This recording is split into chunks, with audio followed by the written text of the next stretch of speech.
Right wing politics அப்படிங்கிற ஒரு விஷயம் வந்து தமிழ்நாட்டுக்கு ஒரு புதுசான ஒரு பாலிடிக்ஸ் இங்கே எப்படி ஒர்க் அவுட் ஆகும்னு நம்மளுக்கு தெரியாது. இப்போ நீங்கள் இவ்வளோ கேம்பெயின் பண்ணியிருக்கீங்க, என் மக்கள் எல்லாமே வந்து, ஆனால் இதுக்கும் அதுக்கும் ஆக்சுவலாக நீங்கள் பண்ண கேம்பெயினில் வந்து அது இன்வால்வ் ஆகலை. ஆனால் வந்து அது நார்த் இந்தியாவில் நடந்துட்டு தான் இருக்குது. தமிழ்நாட்டில் நீங்கள் பண்ணுற அரசியலில் இந்த மாதிரியான சாயம் இல்லை. நான் அப்படி அரசியல் பண்ணலைன்னு அவர் சொல்லலை, நாமளே சொல்லலை. மதன் கௌரியை கேள்வியிலே எடுத்து கொடுக்குறாப்ல. ஏன்னா பல்லுபடாம செய்யணுங்கிறது கண்டிஷன் சப்ளை இல்லையா? மதன் கௌரி முதல்ல அரசியல் என்ன அவதானிக்கிறார் அப்படிங்கிற கேள்வி. மைக்கேல் பட்டியல லாவண்யாங்கிற பொண்ணு இறந்து போது அது உங்க குடும்ப பிரச்சனை. கிறிஸ்தவர்கள் மதம் மாற்றுகிறார்கள், திசை திருப்ப முயன்றது இந்த அண்ணாமலை தலைமையிலான இந்த பாஜக கட்சி. இந்த பிற சங்கிகள் கிருஷ்ணகிரியில 2 ராணுவ வீரர்கள் அவங்க குடும்ப தகராறுல வெட்டிட்டாங்க, சண்டை போட்டுட்டாங்க. இதனால தமிழ்நாட்டில் ராணுவ வீரர்களுக்கே பாதுகாப்பு இல்லை. இது வந்து நம்ம பேசல, நேஷனல் மீடியா வரையிலும் கொண்டு போய் ஒரு டிபேட் ஆக்கி தமிழ்நாட்டில் ராணுவ வீரர்களுக்கு பாதுகாப்பு இல்லைன்னு பேச வச்சு நாங்க தமிழ்நாட்டில் குண்டு போடுவோம்னு ஒரு ராணுவ வீரர் அதுக்கு எதிர்வினை ஆற்று ஒரு சங்கி. எந்த சந்தர்ப்பம் கிடைக்காது, இதை வச்சு நாங்க வன்முறையை நிகழ்த்த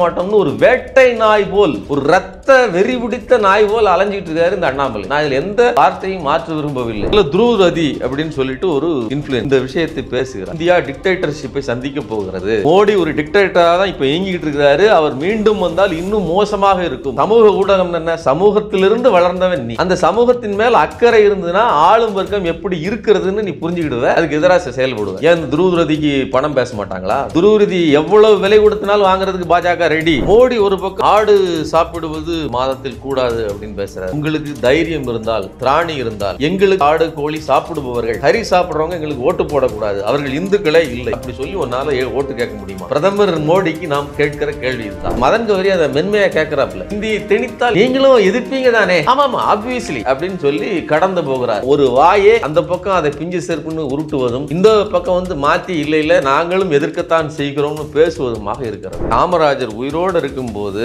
அவரை வந்து கூண்டோட கொளுத்த பார்த்தாங்க. அந்த வீட்டை ஜனசங்கத்துக்கு எதிராக பேசினார் அப்படிங்கிறதுக்காக இந்த பாரதிய ஜனதாவுக்கு தாய் அமைப்பான ஜனசங்கத்துக்காரர்கள் ஒட்டுமொத்தமாக கொளுத்தியனார்கள் அவருடைய வீட்டை. தப்பிச்சு எப்படியோ உயிர் பிழைச்சு. குண்டர்கள் இன்னைக்கு என்ன பேசுறான் அப்படின்னா, அவர் மாதிரி வருமா காமராஜர் மாதிரி? காமராஜர் உன்னை அழிச்சாதாண்டா அந்த நாள் நல்லா இருக்குன்னு சொல்லியிருக்கிறாரு. அதெல்லாம் நீ ஃபாலோ பண்ணுவியா? அதெல்லாம் செய்ய மாட்டேன். நீ நிக்கிற கோயம்புத்தூர் பகுதி இந்த மக்கள் எவ்வளவு கொந்தளிச்சு போயிருக்காங்க. இன்னைக்கும் கேமரா தூக்கிட்டு எத்தனையோ ஊடகங்கள் போது பேட்டி எடுக்கிறாங்க. மக்கள் சொல்ற ஒரே வார்த்தை ஜிஎஸ்டி வரி விதி படாத பாடு போடுறோம். எங்க வாழ்க்கையில் அவ்வளவு பெரிய பிரச்சனையை கொண்டு வந்து சேர்த்தது இதுதான். இங்க இருக்கக்கூடிய எல்லா வாய்ப்புகளும் வந்து பங்களாதேஷுக்கு போகுது அப்படின்னு சொல்லி புலம்புகிறார்கள். ரூட்ஸ் தமிழ் பார்வையாளர்களுக்கு வணக்கம். இந்த வீடியோவில் நம்ம கூட ஊடகவியலாளர் தோழர் சுமன் கவி அவர்கள் இருந்திருக்கிறார். வணக்கம் தோழர். வணக்கம் தோழர். ஒரு நாளைக்கு முன்பு மதன் கௌரி அவரோட யூடியூப் சேனலில் ஒரு வீடியோ பாட்காஸ்ட் அப்படின்ற பேரில் ஒரு இன்டர்வியூ அப்படிதான் அதை பார்க்கணும். தமிழ்நாடு பாஜக தலைவர், கோயம்புத்தூர் நாடாளுமன்ற பாஜக வேட்பாளர் அண்ணாமலை அவர்களோட ஒரு பேட்டி. அந்த பேட்டியை ஒட்டி பல்வேறு விமர்சனங்கள் அவர் மீது எழுந்திருக்குது. அந்த பேட்டியை நீங்கள் முதல்ல எப்படி பார்க்குறீங்க? இல்லை, விமர்சனம் எழத்தான் செய்யும். தமிழ்நாட்டுக்கும் தமிழ்நாட்டு மக்களின் உணர்வுகளுக்கும் துளியும் தொடர்பில்லாத ஒரு கட்சி பாஜக. அந்த கட்சியினுடைய தலைமை பொறுப்பில் இருக்கிறது மட்டும் இல்லை, இந்த தமிழ்நாட்டு மரபு அரசியல் பேட்டர்ன் இருக்கு இல்லையா, அதை முற்றிலுமாக உடைத்துவிட்டு அப்படின்னா மக்களை சந்திப்பது, மக்கள்கிட்டருந்து அவர்களுடைய குறைகள்லேருந்து பிரச்சனைகள்லேருந்து வெளியில் வர்றது, அதை ரைஸ் பண்ணி மக்களுக்கு தீர்த்து வைப்பது, அதன் மூலமாக ஆட்சிக்கு வருவோம் என்று வருவது, இதெல்லாம் ஒரு பேட்டர்ன். அதெல்லாம் விட்டுட்டு அங்கேருந்து ஆர்எஸ்எஸில் பயிற்சி பண்ணி அனுப்பிவிட்டாங்க, நாங்கள் வந்த அப்பாயின்மெண்ட்டு அப்படின்னு சொல்லி ஒரு அரசு வேலையை உதறி விட்டு வந்ததாக சொல்கிறார். அடுத்தடுத்த கட்டமாக அவர் இங்கே வந்து ஒரு கட்சிக்குள்ளே வராரு. வந்துட்டு மீடியாக்களில் அடாவழியாக பேசுவது. ஒரு அங்கே டிக்டேட்டராக இருக்கிறது பேசுகிறதே கிடையாது.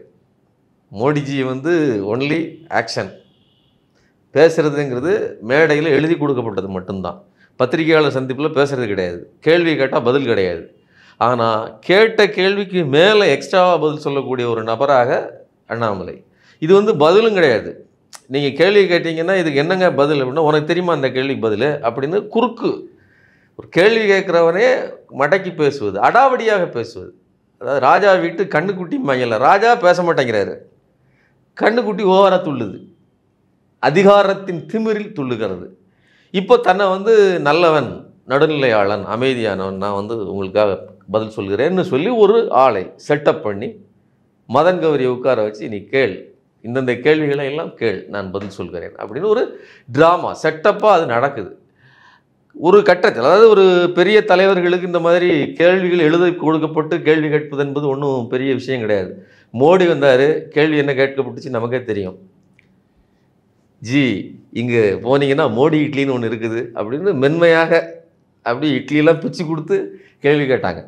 ஸோ இப்படித்தான் கேள்வி கேட்பார்கள்னு இருக்கும்போது நீங்கள் உதயநிதிக்கு என்ன சொன்னார், பல்லுபடாமல் பார்த்து பண்ணுங்க அப்படின்னு ஒரு வார்த்தை சொன்னார்ல. கணக்குப்படி பார்த்தோம்னா இவர் வந்து எப்படி பண்ணணும்னு சொல்லி கொடுத்துருப்பாருன்னு நினைக்கிறேன். மற்றவங்கெல்லாம் வந்து இவர் சொன்னார், அவங்க கேள்வி கேட்டாங்க, இவர் எப்படி கேட்கணும் கேள்விகள் அப்படின்னு சொல்லி கொடுத்துருப்பாருன்னு நினைக்கிறேன். ஸோ வெறும் கச்சிதமாக அண்ணன் அப்படின்ட்டு கேள்விகளை கேட்கிறார், அவர் பதில் சொல்கிறார். இதில் ரொம்ப கொடுமையான ஒரு விஷயம் என்ன அப்படின்னா, மதன் கௌரி இவ்வளோ நாளாக நான் ஒரு யூடியூபர், ஒரு இன்ஃப்ளூயன்சர், ஒரு நடுநிலையாளர் அப்படிங்கிற மாதிரியான ஒரு தோற்றத்தில், அவர் நடுநிலையாளர்னு சொல்ல வேண்டியதில்லை, பட் காட்டிக்கிட்டது அப்படி தான் இருந்தார். இன்றைக்கு ஒரு வெட்ட வெளிச்சமாக ஒரு குறிப்பிட்ட சாயத்தோடு வந்து நிற்கிறார் அப்படின்னு நம்ம பார்க்க வேண்டியது. பல்வேறுபட்ட விமர்சனம் வந்த பிறகு இப்போ இந்த மாதிரியான நம்ம விமர்சனமும் வைக்கிறோம். ஆனால் சொல்றது என்னன்னா, ஒரு அரசியல் தலைவரை அவர் வந்து அரசியல் சார்பில்லாத ஒரு பேட்டியை எடுக்கக்கூடாதா, ஒரு பாட்காஸ்டா அவரோட தனிப்பட்ட வாழ்க்கையில அதெல்லாம் பேசக்கூடாதா அப்படின்னு கேட்குறாங்களே. அரசியல் கொந்தளிப்பில் இருக்கக்கூடிய ஒரு சமயத்தில் அரசியல் அற்ற ஒன்றை பேசுவது இருக்கு இல்லையா, அதுவே நம்மை ஏமாற்றுவதற்கான அரசியல். மக்கள் நாடு ஒரு கொந்தளிப்பான சூழ்நிலையில் இருக்குது, ஒரு மாற்றத்தை நோக்கிய ஒரு புதிய அரசியல் பாதைக்கு செல்ல வேண்டிய ஒரு சூழ்நிலையில் இருக்குது. ஒரு டிக்டேட்டர்ஷிப், ஒரு எதேச்ச அதிகாரத்துக்கு, ஒரு சர்வாதிகாரத்துக்கு எதிரான போர் அப்படின்னு எல்லாரும் அறிவிச்சிட்டு நிற்கிறாங்க.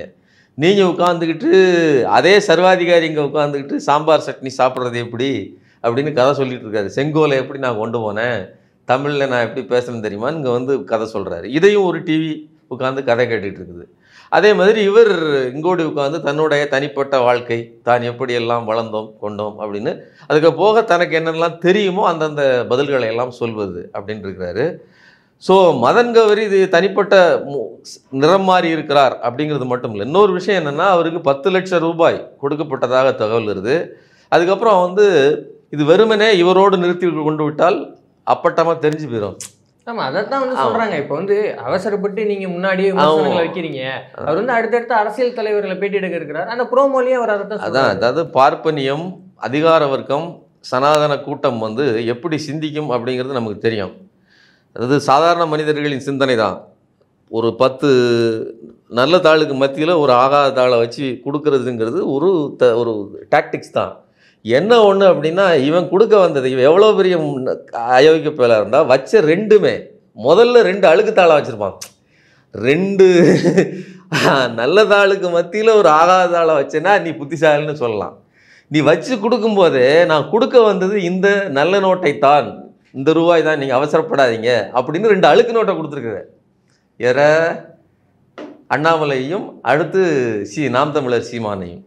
நாம் தமிழர் சீமான் தான் இருக்கு. ஆமாம், ரெண்டாவது நோட்டு நாம் தமிழர் சீமான். இனிமேல் நாங்கள் புது நோட்டெல்லாம் வச்சு இது புதுக்கட்டு தான் அப்படிங்கிறாப்புல. இல்லைப்பா, இது அழுக்கு கட்டு, இது ஆவாத கட்டு, இது செல்லாத நோட்டு அப்படின்னு நான் சொல்கிறேன். சரிங்களா? அதனால் நீ வந்து இந்த டாக்டிக்ஸில் கூட எங்களை ஏமாற்றுவதில் கூட ஏமாந்து போயிட்ட அப்படிங்கிறது தான் முக்கியமானது. இப்படியெல்லாம் வைத்து நம்மகிட்ட கொடுக்க முயல்வது என்ன அப்படின்னு பார்த்தீங்கன்னா, நாங்கள் க்ளீன், நாங்கள் நல்ல பிள்ளைகள் அப்படின்னு சொல்ல வர்றாங்க. இன்னும் கொடுமை என்ன அப்படின்னா, அண்ணாமலை வந்து ஒரு கம்யூனலே கிடையாது அப்படின்னு சொல்ல வர்றாங்க. அதாவது ரைட், பியூர் ரைட் அப்படின்னா அது வந்து கம்யூனல் கிடையாது அப்படின்னு பேசுகிறாரு. அவர் எதிர்கேள்வி ஏதாவது தான் கேட்குறாரு. ராமர் கோயில் பிரச்சனைகளை பற்றி கேட்குறாரு. பிஜேபி வந்து நார்த்தில் கம்யூனலாக தானே இருக்குது அப்படிங்கிறத உறுதிப்படுத்துகிறாரு மதன் கௌரி. இப்போ நாம் 2 கேள்வி கேட்கணும். ஒன்று, இந்த தமிழ்நாட்டில் ரைட் விங்குன்னா கம்யூனல், அவன் வந்து வலதுசாரி கிடையாது, அவன் வந்து ஒரு மனிதர்களுக்கு, வெகு மக்களுக்கு உதவாத ஒரு பக்கத்தில் நிற்கிறான் அப்படிங்கிறது மக்களுக்கு தெளிவாக தெரிகிறது. நீ வந்து எங்களுக்கானவன் இல்லை, ஸோ கம்யூனல் தான். நீ வந்து ஒரு சிறு கூட்டத்தை முன்னிலைப்படுத்துகிறாய், அதிகாரத்தை முன்னிலைப்படுத்துகிறாய், அடக்குமுறையை முன்னிலைப்படுத்துகிறாய். இது மக்கள் புரிஞ்சு வச்சுருக்காங்க. ஆனால் இங்கே வந்து நீ மாறுவேஷம் கட்டிட்டு வர என்ன அப்படின்னா, வலதுன்னு சொல்லிட்டாவே வந்து நான் கம்யூனல்னு அர்த்தம் கிடையாது. நாங்கள் அது அங்கே நடந்திருக்கலாம், இங்கே அப்படி கிடையாது, நாங்களும் சமூக நீதியும் பேசுவோம் அப்படின்னு பேசுகிறாப்புல. இன்னொன்று, தமிழ்நாட்டில் நீங்கள் பண்ணுற அரசியலில் இந்த மாதிரியான சாயம் இல்லைன்னு சொல்லி, அதாவது நான் அப்படி அரசியல் பண்ணலைன்னு அவர் சொல்லலை, யார் அண்ணாமலை சொல்லலை, மதன் கௌரியை அவருடைய கேள்வியிலே எடுத்து கொடுக்குறாப்புல. ஏன்னா பல்லுபடாமல் செய்யணுங்கிறது கண்டிஷன் இல்லையா, கண்டிஷன் சப்ளை இல்லையா. ஸோ நீங்கள் கம்யூனலாக அரசியல் செய்யலை, பட் உங்கள் கட்சி கம்யூனல் இல்லையா அப்படின்னு கேள்வி கேட்குறேன். என்ன இந்த ஆள் அரசியலை பார்த்துட்டு இருக்கிறான், மதன் கௌரி முதல்ல அரசியலில் என்ன அவதானிக்கிறார் அப்படிங்கிற கேள்வி இருக்குது. மைக்கேல்பட்டியில் லாவண்யாங்கிற பொண்ணு இறந்து போது சித்தி கொடுமையினால் அது உங்கள் குடும்ப பிரச்சனை, அதை ஒரு ஸ்கூலுக்கான பிரச்சனையாக மாற்றி அதை சிறுபான்மையினருக்கு எதிராக கிறிஸ்தவர்கள் மதம் மாற்றுகிறார்கள் அப்படின்னு திசை திருப்ப முயன்றது இந்த அண்ணாமலை தலைமையிலான இந்த பாஜக கட்சி, இன்ன பிற சங்கிகள். அது மட்டும் இல்லை, கிருஷ்ணகிரியில் 2 இராணுவ வீரர்கள் அவங்க குடும்ப தகராறில் வெட்டிட்டாங்க, சண்டை போட்டுட்டாங்க. இதனால் தமிழ்நாட்டில் இராணுவ வீரர்களுக்கே பாதுகாப்பு இல்லை. இதை நம்ம பேசலை, என்டையர் நேஷ்னல் மீடியா வரையிலும் கொண்டு போய் ஒரு டிபேட் ஆக்கி தமிழ்நாட்டில் இராணுவ வீரர்களுக்கு பாதுகாப்பு இல்லைன்னு பேச வச்சு, நாங்கள் தமிழ்நாட்டில் குண்டு போடுவோம்னு ஒரு இராணுவ வீரர் அதுக்கு எதிர்வினை ஆற்றுகிறார், ஒரு சங்கி. அவர் இந்த அளவுக்கு உள்ளே போடுறாங்க. இந்த அளவிற்கு எந்த சந்தர்ப்பம் கிடைக்காது, இதை வச்சு நாங்கள் வன்முறையை நிகழ்த்த மாட்டோம்னு ஒரு வேட்டை நாய் போல், ஒரு இரத்த வெறி பிடித்த நாய் போல் அலைஞ்சிட்டு இருக்காரு இந்த அண்ணாமலை. நான் இதில் எந்த வார்த்தையும் மாற்ற விரும்பவில்லை. நீங்கள் ஒரு மதுரையில் ஒரு இராணுவ வீரர் இறந்து போகிறாரு, அப்போவுமே பேசிகிட்டே போகிறாங்க, அந்த ஆடியோ அப்படி ரிலீஸ் ஆகுது. ஏன்னா இதை வச்சு பெருசாக ஏதாவது பண்ணணும்னே, இது ஏதாவது அலப்பறை பண்ணணும்னே, இப்படியாங்க அலைவான் ஒருத்தன். சண்டை போடுவதற்கும் மக்களை அதாவது நிம்மதியற்றவர்களாக மாற்றுவதற்கும் இப்படி வேலை செஞ்சுட்டு இருக்கிற மனுஷனை மதன் கௌரி கேட்குறாப்புல, நீங்கள் அப்படிலாம் ஒன்றும் கம்யூனல் இல்லை.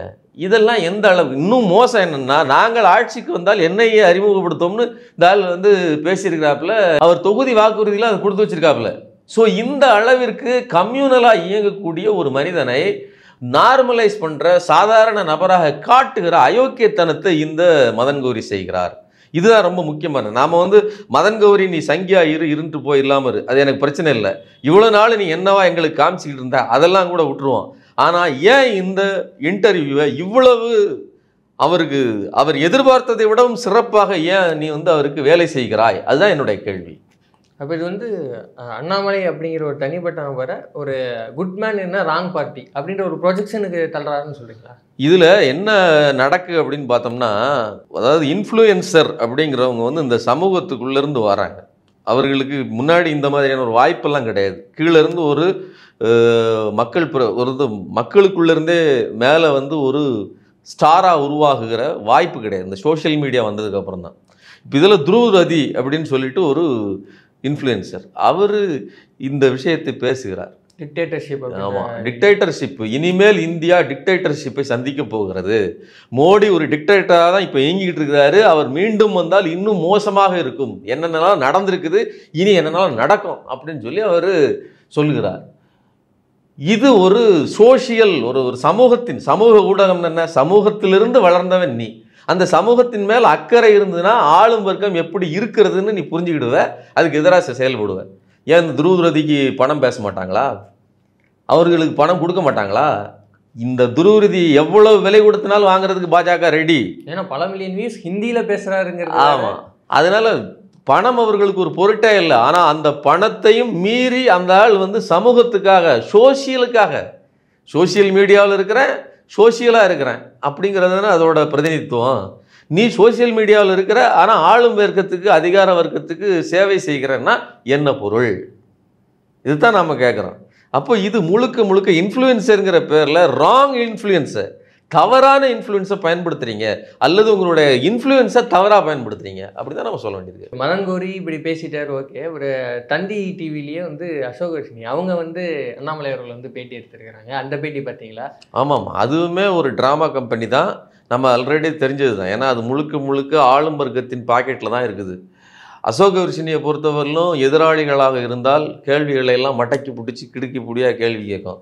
அவர்களுடைய ஆளாக இருந்தால் அப்படியே மெய் மறந்து எத்தனை மழை பொழிந்தாலும் வட்டையை வேணாலும் முயற்சியில் வாங்கிக்கிடும், ஓகே பிரதமர் சார் அப்படின்னு மோடிஜி அப்படின்னு மோடிகிட்ட கேள்வி கேட்டதும் சரி, அன்புமணிகிட்ட போய் உட்காந்துட்டு ஹரிகரன் கேள்வி கேட்டதும் சரி, இது எல்லாம் அவர்களுடைய வலதுசாரி சார்பு. வலதுசாரினாலே கம்யூனலானா கம்யூனல் தான். நீ மதவாத கட்சி, இவன் ஜாதிவாத கட்சி. அப்போது ஜாதியவாதிகிட்ட போய் நின்றுட்டு நீங்கள் குடும்பத்தில் என்ன பண்ணுவீங்க, இப்போவே ஒரு இளம் தலைவர் வந்துட்டார் போல இருக்கே, அடடே. அப்போது உனக்கு ஒரு வலதுசாரி மகள் வாரிசு அரசியல் பண்ண உனக்கு அவ்வளோ குளிர்ச்சியாக இருக்குது. அதே இது நீங்கள் ஒரு இடதுசாரி சித்தாந்தம் கொண்ட திமுகவில் ஒரு வாரிசு அரசியல் அல்லது வாரிசு அரசியலுக்கெலாம் வர வேண்டாம், ஒரு பொது நிகழ்ச்சிக்கு பின்னாடி நின்றுட்டாலே போதும். பார்த்தீர்களா, ஒரு பொது நிகழ்ச்சிக்கு பிள்ளைகளோட இல்லாமல் வருவான், என் குடும்பம் இருந்தால் பிள்ளையோட தான் வருவான், அதையெல்லாம் பொங்குவாங்க இவங்க. ஸோ இப்படியெல்லாம் என்டிஏ கூட்டணியில் இருக்கக்கூடிய இவங்க மோடி கூட்டணியில் இருக்கக்கூடியவர்கள் எல்லாம் பாலிஸ்டாக கேள்வி கேட்கிறவர்கள் மாற்றி மாற்றி சிதம்பரத்தை கூப்பிட்டு வச்சு, ப. சிதம்பரம் அவர்களை கூப்பிட்டு வச்சுட்டு நீங்கள் எப்படி 1 லட்ச ரூபா கொடுக்க முடியும் உங்களால் வருஷத்துக்கு, ஏழை குடும்பங்களுக்கு செலக்ட் பண்ணி கொடுப்பேங்கிறீங்களே, அதெல்லாம் எப்படி முடியும், உங்கள்ட்ட எக்கனாமி எங்கே இருக்குது, என்ன ஸ்ட்ராட்டஜியில் சொன்னீங்கன்னு மாற்றி மாற்றி துளாவி கேள்வி கேட்குறாங்க. மறுபடியும் எனக்கு தெரிஞ்சு பல்லை இவங்க பல் செட்டை மாட்டிட்டு ஒரு கேள்வி, பல் செட்டை கழட்டி வச்சுட்டு ஒரு கேள்வி கேட்பாங்கன்னு நினைக்கிறேன். அண்ணாமலைகிட்ட வரும்போது அப்படி மென்மையாக நீங்கள் திமுக அதிமுக 2 பேர் இருக்கிற இடத்தில் 3ஆவதாக நீங்கள் வளர்ந்துடக்கூடாதுன்னு அவங்க நினைக்காங்களோ அப்படின்னு ஒரு கேள்வி. ஆப்வியஸ்லி அவங்க அப்படி தான் நினைப்பாங்க. Yes or no type question. இது அவங்க நினைக்காங்களோன்னு கேள்வியே கேட்டுட்டு ஆமாம் அப்படி தான் நினைக்காங்கன்னு அண்ணாமலை பதில் சொல்கிறாரு. ஒரு ஐபிஎஸ் படித்தேன்னு சொல்கிறாப்புல, அவனுக்கு எஸ்ஆர் நோ டைப் கொஸ்டினுக்கு பதில் சொல்ல தெரியாமலாம் இருக்குது, அல்லது ஆமான்னு சொல்கிறது கூட தெரியாமல் இருக்குது. அந்த அளவிற்கு மென்மையாக கேள்விகள் கேட்கப்படுகிறது. இன்னொன்று அண்ணாமலை என்ன சொல்கிறாரு, இது ஒரு மாற்றத்துக்கான நேரம், திமுகவின் சித்தாந்தங்கள் எல்லாம் அதெல்லாம் முடிஞ்சு போச்சு காலங்கள்லாம், இப்போ நாங்கள் புதுசாக கொண்டு வரோம். எதை கொண்டு வரீங்க, காவியா? திமுகவுக்கான எந்த இது முடிந்து விட்டது, எந்த கோரிக்கை நிறைவேறி விட்டது? அவர் குறிப்பிட்டு ஒரு இடத்துல சொல்றாரு, திராவிட சித்தாந்தம் அப்படிங்கிறது அந்த காலகட்டத்தில் தேவைப்பட்டது, ஆனா இப்போ அதுக்கான தேவையில்லை. காமராஜர் ஐயாலாம் கூட நிறைய வெல்ஃபேர் பண்ணியிருக்கிறாரு அப்படின்னு அதெல்லாம் கூட மென்ஷன் பண்ணி பேசுறாரு. காமராஜர் ஐயா, அதாவது இந்த வலதுசாரி திருடர்களுக்கு எப்போது நல்லா புரிஞ்சுக்கங்க, காமராஜர் உயிரோடு இருக்கும்போது 64ன்னு நினைக்கிறேன், அவரை கூண்டோட கொளுத்த பார்த்தாங்க அந்த வீட்டை. ஜனசங்கத்துக்கு எதிராக பேசினார் அப்படிங்கிறதுக்காக இந்த பாரதிய ஜனதாவுக்கு தாய் அமைப்பான ஜனசங்கத்துக்காரர்கள் ஒட்டுமொத்தமாக கொளுத்தினார்கள் அவருடைய வீட்டை. தப்பிச்சு எப்படியோ உயிர் பிழைச்சார்.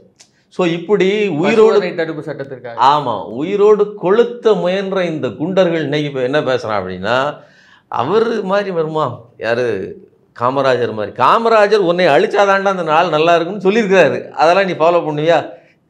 அதெல்லாம் செய்ய மாட்டேன்.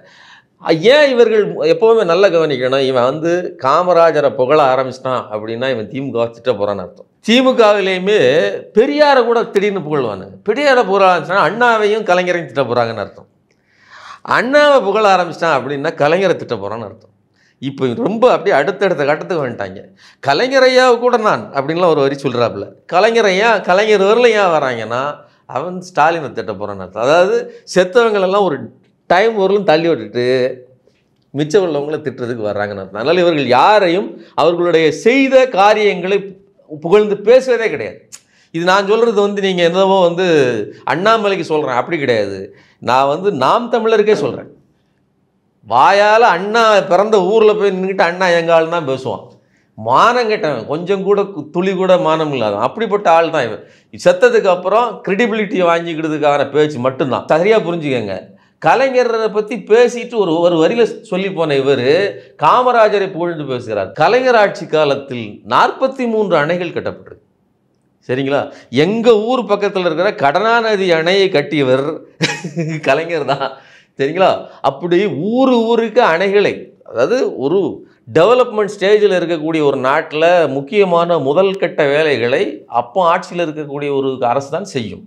2வது கட்டமாக அது மேம்படுத்தப்படும். இப்போ நீங்கள் காமராஜர் ஒரு திட்டத்தை கொண்டு வராருன்னா அது திராவிட அரசின் கட்டத்தில் அடுத்த கட்டமாக கொண்டு போய்விட்டுருக்கோம். ஸோ அவர் அணைகளை கட்டியிருந்தார் அப்படின்னா அதை விட அதிகமான அணைகளை கட்டியவர் கலைஞர் தான். அதை அடுத்த கட்டமாக செஞ்சார். அதே மாதிரி கல்வியிலையும் சரி, வேலைவாய்ப்புகளிலும் சரி, இடஒதுக்கீட்டிலும் சரி, எல்லா துறைகளிலையும் திமுக செய்யாததே கிடையாது. ஆனால் கரெக்டாக காமராஜரை காயின் பண்ணிட்டு அப்படியே ஜம்ப் பண்ணி அவருடைய இன்றைய நிகழ்காலத்துக்கு வந்து விடுகிறார். ஸோ இந்த அளவிற்கு திமுக ஆட்சி இவர்கள் அதாவது மறைக்க இல்லை, ஒழிச்சு கட்டணும். டாக்குமெண்ட்ல கூட இருக்கக்கூடாது அப்படின்னு நினைக்கிறார்கள். அது நடக்காது. இப்போ அவர் பேசினால இன்னொரு முக்கியமான விஷயமா பார்க்கப்படுறது என்னன்னா, நானே பெரிய கோட் கட்டுறேன்னா அப்படின்னு அவர் சொல்றாரு. ஆடு வெட்டுவதை நானும் ஆமோதிக்கிற நபர் அப்படிங்கிற மாதிரி சொல்றாரு. இந்த கருத்தை எப்படி பார்க்குறது? பாஜக அப்படிங்கிறதே வந்து பார்ப்பனிய பனியா கட்சி தானே தவிர மற்ற நபர்களுக்கு சாதாரண மக்களுக்கான கட்சியே கிடையாது. அப்போ முழுக்க முழுக்க அவர்களுடைய உணவு முறை, அவர்களுடைய உணர்வு நிலை, இதை மட்டும்தான் அவர்கள் இம்ப்ளிமெண்ட் பண்ணுவாங்க. ஆனால் சொல்லும்போது என்ன சொல்லிக்கிடுவாங்க, இப்போ நீங்கள் நல்லா பாருங்கள், இந்துங்கிற வார்த்தைக்குள்ளே ஆடு வெட்டுறவனும் அடங்குவான், கோழி வெட்டுறவனும் அடங்குவான், தயிர் சாதம் வைக்கிறவனும் படையல் வைக்கிறவனும் அடங்குவான், பொங்கல் வைக்கிறவனும் அடங்குவான், எல்லா கரிசோறு போடுறவங்க அடங்குவாங்க, ஏன் மாடு வெட்டி பலி விடுகிறவங்களும் அடங்குவாங்க. ஆனால் இவர்கள் அதையெல்லாம் தடை செய்வார்கள். இப்போ கேள்வி என்ன அப்படின்னா, அந்த பேட்டியிலே வரும்போது இவங்க ஆட்சிக்கு வந்தாங்கன்னா ஆடு மாடு திங்கிறதெல்லாம் கட் பண்ணிடுவாங்க, அதெல்லாம் நிறுத்திடுவாங்க. அது உண்மைதான், அதில் எந்த மாற்று கருத்தும் கிடையாது. ஆனால் இவர் என்ன பண்ணுறாப்புல, நானே வந்து ஆடு வெட்டுற பரம்பரையில் வந்தவன் தான், எங்களுக்கே கோயிலில் ஆடுகிட்டலாம் வெட்டுவோம் அப்படின்ட்டு இருக்காப்புல. இதே நபர் பால் கனகராஜ்கிட்ட பேசிகிட்டு இருக்கும்போது நான் வந்து வீகன், நான் வந்து பால் கூட குடிக்க மாட்டேன் அப்படின்னு சொன்ன விவகாரமும் இதில் ரெக்கார்ட் ஆகிருக்குது. இவர் வீகனா, இவர் கறி சாப்பிடுவாராங்கிறது விஷயம் இல்லை. இவர் இப்போ சொல்லியிருக்கிறது என்ன, நான் ஆடு வெட்டுற பரம்பரையில் வந்தவன்னு. ஆனால் இவருடைய அண்ணன் மூத்த தலை இருக்காரு மோடி, போன வாரம் என்ன பேசியிருக்கிறாரு, இது வந்து இந்துக்களுக்கு புனிதமான மாதம், இதில் வந்து ஆடுலாம் வந்து சாப்பிடலாமா? நான் என்ன சொல்கிறேன், உங்களுக்கு தைரியம் இருந்தால், திராணி இருந்தால், இந்த ஜிஎஸ்டி விவகாரத்துக்கு சொன்னோம்ல, நாங்கள் தான் ஜிஎஸ்டியை கொண்டாந்தோம், அது நல்லது தான் அப்படின்னு சொல்லி தான் நீ வந்து ஓட்டு கேட்கணும். அது நீ கேட்க மாட்டேங்கிற. அதே மாதிரி எங்களுக்கு ஆடு மாடு ஆடு கோழி சாப்பிடுபவர்கள், கறி சாப்பிட்றவங்க எங்களுக்கு ஓட்டு போடக்கூடாது, அவர்கள் இந்துக்களே இல்லை அப்படி சொல்லி ஒன்றால் ஓட்டு கேட்க முடியுமா? இப்போ நீங்கள் திராவிட கட்சிகள்கிட்ட போய் கேட்பாங்க, இந்துக்களின் வாக்கு வேண்டாம் என்று நீ சொல்ல முடியுமா? டேய், எங்களையே இந்துன்னு தான் நீ சொல்லி வச்சிருக்கிற, சரியா? நான் என்ன கேட்குறேன், ஆடு மாடு கோழி சாப்பிட்றது உன்னுடைய தத்துவமே கிடையாதுன்னு சொல்கிறல்ல, எங்களுக்கு ஆடு மாடு கோழி சாப்பிடுகிறவர்கள் ஓட்டு போட வேண்டாம் இதை சொல்லிட்டு எந்த சங்கியாவது வாக்கு கேட்க முடியுமா? அல்லது வர்ற சங்கியாவது சாப்பிடாம வர முடியுமா? இதுதான் நம்மளுடைய கேள்வி. ஸோ பிரதமர் மோடிக்கு நாம் கேட்கிற கேள்வி இதுதான். மதன்கௌரி இன்டர்வியூல ஒரு அரசியல் கேள்வியா வந்து ரெண்டாவது ஒரு பிரைமான கேள்வி கேட்கிறாரு. என்ன அப்படின்னா, இந்த இந்தி திணிப்பு எதிர்ப்பு இதெல்லாம் நீங்களே கூட ஒத்துக்குவீங்க தானே அப்படின்னு ஒரு இடத்துல பதிவு பண்றாரு. அதை தொடர்ந்து வந்து இந்த மக்கள் வந்து எமோஷனலா இப்ப அணுகிறது இல்ல, மக்கள் வந்து எக்கனாமிக்கலா தான் அணுகுறாங்கன்னு ஒரு பதில் சொல்றாரு. இது எப்படி? இந்தி எதிர்ப்புங்கிறத தான் இவர் எமோஷனல் அப்படிங்கிறாப்புல. இந்தி எதிர்ப்பு காலங்காலமாக அதே உணர்வு நிலையில் தான் இருக்குது. இன்னும் சொல்ல போனால் தேவை இல்லாத பட்சத்தில் அது ஒரு உறங்கும் எரிமலையாக அமைதி காக்கிறது. ஆனால் உறங்கும் எரிமலை வெடிக்க ஆரம்பித்தால் மிகப்பெரிய சேதத்தை ஏற்படுத்தும். அதே மாதிரி இந்த நபர் வந்து பேசும்போது சமீபத்தில் இந்தி எதிர்ப்பு பிஞ்ச செருப்பு அப்படின்னு போகிற போக்கில் சொல்கிறாப்புல. நான் ஏற்கனவே இங்கே பேசும்போது தான் சொன்னேன்னு நினைக்கிறேன், அந்த செருப்பு சாதாரணமாக பிஞ்ச செருப்பு இல்லை, உன்னை மாதிரி சங்கியே அடித்து பிஞ்ச செருப்பு. இன்னும் அவங்கெல்லாம் புது செருப்பில் அடி வாங்கினாங்க, நீ பிஞ்ச செருப்பில் அடி வாங்க போகிறேன்னு சொன்னேன். ஆனால் இந்த நபர் இந்த கேள்வி, அதாவது மதன்கௌரி அதை மென்மையாக கேட்குறாப்புல, நீங்களும் எதிர்ப்பீங்க தானே, அதாவது இந்தியை திணித்தால் எதிர்ப்பீங்க தானே? ஆமாம் ஆப்வியஸ்லி அப்படின்னு சொல்லி கடந்து போகிறார். அப்போது ஒரு வாயே அந்த பக்கம் அதை பிஞ்சு செருப்புன்னு உருட்டுவதும், இந்த பக்கம் வந்து மாற்றி இல்லை நாங்களும் எதிர்க்கத்தான் செய்கிறோம்னு பேசுவதுமாக இருக்கிறது. அண்ணா ஒரு பேச்சில் சொல்கிறார், அண்ணா பேசிகிட்டு இருக்கும்போது சர் ராஜா சார் அவர்கள் 1938 இந்திய எதிர்ப்பின் போது திருவொற்றியூர்லேருந்து ஒரே ரோட்டில் கூட்டமாக வந்தாங்க, ராஜா சார் அவர்கள் வந்தார், இப்படியெல்லாம் முழக்கம் எழுப்பினார்னு பேசிகிட்டே வராது. அப்படி சொல்வதால் நான் இதை வந்து பாஸ்ட் டென்ஸில் சொல்கிறேன், அப்படி நான் சொல்வதால் அது இனிமேல் நடக்காது என்று பொருள் அல்ல, அவர் வந்தார்கள் என்று சொல்வதால் இனிமேல் வரமாட்டோம் என்பது பொருள் அல்ல அப்படிங்கிறாரு. அந்த வார்த்தை ரொம்ப முக்கியமானது. அப்போது அண்ணா அதை சொன்னதனால்தான் 65 மீண்டும் அதே பிரச்சனை வரும்போது வீரியமாக எதிர்கொள்கிறார்கள். அப்போது நெருக்கடி வரும்போது மக்கள் உணர்வை எங்கே செலுத்த வேண்டுமோ அங்கே சரியாக செலுத்துவார்கள், கட்சிகளும் அதை சரியாக கையாளும், எந்த மாற்றமும் கிடையாது. அது கடந்த கால நிகழ்கால உதாரணங்கள் உண்டு. இன்றைக்கி எக்கனாமிக்கல் அண்ட் எமோஷனல் பிரச்சனை என்ன? இன்றைக்கி நீங்கள் நீட் இருக்குது, அது எக்கனாமிக் பிரச்சனையும் தான், எமோஷனல் பிரச்சனையும் தான், சோசியல் பிரச்சனையும் தான். யார் பாதிக்கப்படுகிறார்கள்? பொருளாதாரத்தில் நலிந்தவர்கள், சமூகத்தில் நலிந்தவர்கள், பிற்படுத்தப்பட்டவர்கள், இவர்கள் தானே பாதிக்கப்படுவாங்க. அப்போ அது சோஷியல் இஷ்யூ. எக்கனாமி, பணம் இருந்துச்சுன்னா நீ அதை படிச்சுக்கலாம், மேலே போகலாம், அது எக்கனாமிக்கல் இஷ்யூ. படித்தால் பொருளாதார ரீதியாக மேலே போகலாம், அது எக்கனாமிக்கல் இஷ்யூ. எல்லாம் சேர்த்து நீ செய்கிற அரசியல் இருக்குதே, இது பொலிட்டிக்கல் இஷ்யூ. அப்போ எல்லாமும் ஒரு இஷ்யூவில் கலந்துருக்கிறது. இதை புரிஞ்சுக்கிடாமலாம் இங்கே அரசியலும் நடக்கலை, அரசியலை பார்க்குறவங்க செய்யலை. அப்போ நீ ஐபிஎஸ் படிச்சுட்டு நான் பேசுகிறது தானே வார்த்தை அப்படின்னு நினச்சிட்டு இனிமேல் மக்கள் எக்கனாமிக்காக தான் அதை முடிவெடுப்பாங்க. சரி, நான் அப்படின்னாலும் கேட்குறேன், நீ நிற்கிற கோயம்புத்தூர் பகுதி அந்த மக்கள் எவ்வளோ கொந்தளிச்சு போயிருக்காங்க. இன்றைக்கும் கேமரா தூக்கிட்டு எத்தனையோ ஊடகங்கள் போகுது, பேட்டி எடுக்கிறாங்க. மக்கள் சொல்கிற ஒரே வார்த்தை ஜிஎஸ்டி வரி விதிப்பு. நாங்கள் படாத பாடுபடுறோம், எங்கள் வாழ்க்கையில் அவ்வளோ பெரிய பிரச்சனையை கொண்டு வந்து சேர்த்தது இதுதான். ஸோ இங்கே இருக்கக்கூடிய எல்லா வாய்ப்புகளும் வந்து பங்களாதேஷுக்கு போகுது அப்படின்னு சொல்லி புலம்புகிறார்கள். அது கொங்கு பகுதி முழுக்கவே அந்த மாதிரியான பேச்சு பரவலாக பார்க்கப்படுது. ஆமாம், அப்போ அது அவர்களுக்கு நேரடியாக தெரியும். ஒரு பெட்டி கடைக்காரனுக்கு கூட இங்கேருந்து ஆர்டர் எங்கே போச்சுன்னு தெரியுங்க. நீங்கள் நல்லா புரிஞ்சுங்க. அவன் 2 சாக்லேட்டு 4 தம்மு தான் வச்சுருக்கிறான், 2 பழத்தை தான் தொங்க விட்டுருக்குறான் கடையில். ஆனால் அவனுக்கு இங்கே ஆர்டர் ஏன் குறைஞ்சி போச்சுங்கிறது அவனுக்கு தெரியும். ஸோ எக்கனாமிக் அவனுக்கு தெரியாதுன்னு கிடையாது. அதை பற்றி கேள்வி கேட்ட பெண் கூட அந்த கேள்வி கேட்ட ஒரு சின்ன கடை வச்சிருக்குது அந்த அம்மா, அந்த வீட்டுக்குள்ளே போய் நின்றுக்கிட்டு கெட்ட வார்த்தை சொல்லிட்டு பேசிக்கிட்டு இருக்கிறான். இவன் கம்யூனல் கிடையாதுன்னு வேற சொல்கிறான். எவ்வளவு கேவலமாக மோசமாக அடாவடித்தனம் பண்ணிட்டு ஒரு பெண் ஜிஎஸ்டி பற்றி கேள்வி கேட்டாங்க. முதல்ல நல்லா கவனிக்கணும், வடநாட்டில் ஒரு பெண் ஜிஎஸ்டி குறித்து கேள்வி கேட்பற அளவிற்கு அறிவு பெற்றவளாக இருப்பாளே தெரியாது. இங்கே அதுவும் குறிப்பாக நீங்கள் நிற்கிற திருப்பூர் கோயம்புத்தூர் பகுதியில் உள்ள மக்களுக்கு சாதாரணப்பட்டவர்களுக்கும் தெரியும். அதனால தான் அந்த பெண் கேள்வி கேட்குது. அங்கே போய் நின்றுட்டு இவன் கெட்ட வார்த்தை சொல்லி பேசிகிட்டு இருக்காங்க. நான் ஜிஎஸ்டி கொண்டு வந்ததுங்கிறது சரி, அது சரியானது நல்லதுன்னு தான் நீ சொல்கிற. நான் என்ன சொல்கிறேன், அண்ணாமலையை கேட்குறேன், பாஜக சங்கியை கேட்குறேன். நல்லதுன்னு சொன்னோம்னா நாங்கள் கொண்டு வந்த திட்டம் நல்லதுன்னு விளக்க வேண்டியது தானே உன்னோட வேலை. நீ எப்படி கேள்வி கேட்பன்னு சண்டைக்கு போனேன்னா அப்போது நீ என்ன கட்சி நடத்துகிற? அப்போது மக்கள் தப்பாக புரிஞ்சிருக்காங்கன்னா விளக்க வேண்டியது உன்னுடைய வேலை. ஒரு ஆள் நாமக்கல் நினைக்கிறேன், ஒருத்தர் போய் கேள்வி கேட்க, தறியெல்லாம் இப்படி ஆகி போச்சுன்னு கேள்வி கேட்க போகிறாரு. அவரையும் அடிச்சுக்கிட்டு பின்னாடி தள்ளுறாங்க. இப்போது பாஜக என்பது வருவதற்கு முன்னாடியே வந்தால் எப்படி இருக்கும் என்கிற அந்த மணி ஓசையே நம்மளை இவ்வளவு அச்சுறுத்துகிறது. அதற்கான நிகழ்வுகளாக நம்ம பார்க்குறோம். 10 மணிக்கு மேலே நீங்கள் ஏங்க இப்படி பிரச்சாரம் பண்ணிக்கிட்டு இருக்கீங்கன்னு ஒரு போலீஸ்காரர் கேட்குறாரு.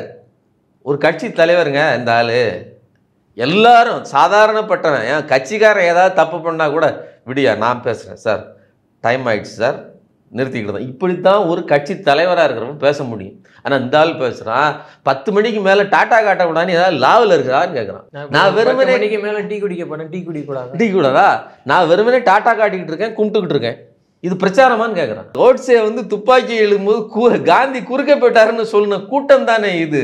ஸோ அந்த அளவிற்கு தான் இவர்களுடைய பேச்சு இருக்கும் அப்படிங்கிறத நம்ம புரிஞ்சுக்கணும். இது வெறுமனே பேச்சு மட்டுமில்லை, இது ஒரு அபாயகரமான அரசியல். இது வந்து பெண்களுக்கு எதிரானது, சாதாரண மக்களுக்கு எதிரானது, கம்யூனிட்டியாக பார்த்தீங்கன்னா இந்த கம்யூனிட்டி ஒட்டுமொத்த சமூகத்துக்கும் எதிரானது. அதை இவர்களுடைய நடவடிக்கை காட்டுகிறது. இதை நார்மலைஸ் பண்ணுறதுக்காகத்தான் இளம் தலைவர் வந்திருக்கிறார். இவர் பொலைட்டானவர். அவர் பேட்டியில் உட்கார்ந்துருக்கும் போது மட்டும்தான் பொலைட்டானவர். ஆனால் போலீஸ்காரன்ட்ட போய் அண்ணே நான் மிரட்டலண்ணே ஏண்டா இப்படி காட்டுவேன், இப்படி சொல்லுவேன், இது மிரட்டுறது இல்லையா? ப்ரெஸ்ஸை பல்லடத்தில் போட்டு மிரட்டினது. அதுக்கு பிற்பாடும் கூட பெட்ரோல் டீசல் விலை என்னங்க இவ்வளோ உயர்ந்திருக்குன்னு கேட்டா, அண்ணே இப்படி எந்த ஒரு அரசியல்வாதியும் இவ்வளவு திமிருத்தனாவட்டோடு நான் பார்த்ததில்லை. நான் ஏற்கனவே சொன்ன மாதிரி தான், பரமசிவன் கழுத்தில் இருக்கிற பாம்பு மாதிரி தான் நீங்கள் இருக்கிறீங்க. ஸோ அந்த அதிகார திமிரில் ஒட்டுமொத்த அதிகாரம் கையில் இருக்குதுங்கிற அகங்காரத்தில் இவர் ஆடிக்கொண்டிருக்கிறார். இந்த ஆட்டம் அடக்கப்படும் நாள் வருகிற 19ஆம் தேதி. அதுக்கு பிற்பாடு இவர் போட்ட ஆட்டத்தை எல்லாம் நாம் ரிவைஸ் பண்ணி பார்க்க வேண்டிய சூழலில் இருக்கிறோம். பொறுத்திருந்து பார்ப்போம் அரசியல் களத்தில் இன்னும் என்னென்ன விஷயங்கள்லாம் வெடிக்க இருக்கிறது அப்படின்னு. இவ்வளவு நேரம் எங்கள் நேயர்களுக்காக காத்திருந்து இவ்வளவு தரவுகளுடன் தகவல்களை பகிர்ந்ததுக்கு ரொம்ப நன்றி. நன்றி.